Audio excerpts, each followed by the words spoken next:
Et la transformation de l'Europe autour d'une vision partagée est la condition d'un nouvel ordre mondial plus stable, apaisant les rivalités des puissances.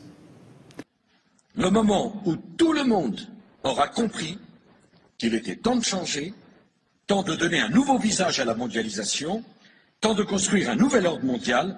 Alors jamais la nécessité d'un nouvel ordre international n'a paru aussi nécessaire. Des sourires et des poignées de main qui en disent long. Hier soir à Londres, les dirigeants du G20 estiment avoir trouvé un accord historique.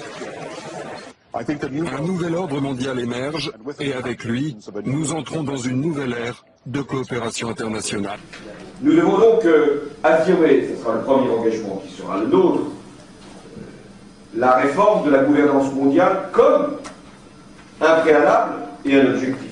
Mais en même temps, ne nions pas que nous avons besoin d'une gouvernance mondiale.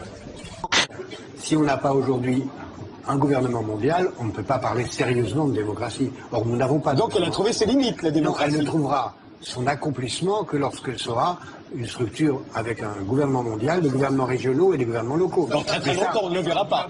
Je n'en sais rien, mais le gouvernement mondial, il est là. Le grand pari du XXIe siècle, c'est l'invention, comme vous venez de le dire, d'une gouvernance mondiale. Elle prend aujourd'hui l'embryon, prend aujourd'hui la forme du G20, et au cœur de cette nouvelle gouvernance mondiale, il y a le nouveau FMI. Et si je vous ai bien entendu, c'est la gauche, ou en tout cas les idées de gauche, qui font bouger le monde et qui peuvent faire avancer vers une gouvernance mondiale? C'est ma conviction, mais si je devais aller jusqu'au bout de ma conviction, je dirais que c'est comme ça depuis très longtemps. Et Volton? Oui. C'est une idée de droite, la gouvernance mondiale. Vous trouvez? Très bizarre. Pourquoi c'est une idée de droite alors?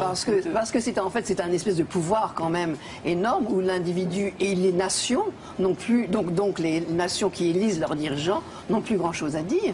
Je pense qu'il faut viser le gouvernement mondial comme une stratégie. Et d'ailleurs, quand les gouvernements parlent du G20, c'est une illusion, une sorte de retard avant le gouvernement mondial. On va vers ça. Est-ce qu'on ira à la place de la guerre ou après la guerre? Je ne sais pas. Mais c'est ça qu'il faut viser. Et je peux vous dire une troisième chose. On ira ensemble vers ce nouvel ordre mondial. Et personne, je dis bien, personne ne pourra s'y opposer. Prouvez-le. Accès archives. Hydra a été fondée sur la conviction que l'humanité fait un mauvais usage de la liberté.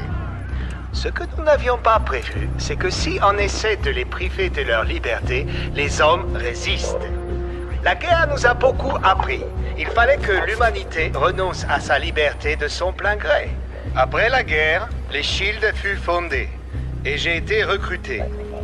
La nouvelle Hydra a grandi, un magnifique parasite à l'intérieur du Shield. Depuis 70 ans, dans le plus grand secret, Hydra a alimenté les crises et tiré profit de la guerre. Et quand l'histoire ne coopérait pas, Hydra a changé le cours de l'histoire. C'est impossible, le Shield vous en aurait empêché. Les accidents, ça arrive. Hydra a créé un monde tellement chaotique que l'humanité est maintenant prête à renoncer à sa liberté pour obtenir la sécurité.